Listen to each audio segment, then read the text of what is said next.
Hey guys, welcome to Drew Tutorial. If you are new here, special welcome. In this video, I will show you how to fix your Windows license only supports one display language. So the first thing that we are going to do is to go here on the search bar and then search for Registry Editor. After that, run it as administrator and then click on yes. And then once you are now here, what we're going to do is to go into this file path. So the first thing that we're looking for is HK local machine. So once you find it, just open it right here and then look for system. And then once you look for system, look for control.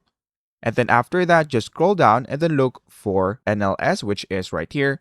And then finally, click on the language folder. After that, in this part, you will see this file. So what we're going to do next is to open our browser. Now, in this part, we're going to search for Microsoft 5 Appendix A. So we're going to click on Enter, and then just click the first link right here. So once you do that, you will be redirected into this page.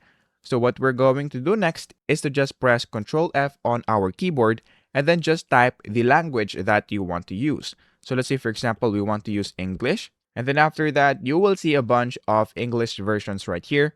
So let's say, for example, that we want to use this English.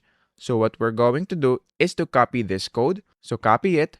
And then once you do that, just go back right here on the registry editor and then click on install language. So double click on it.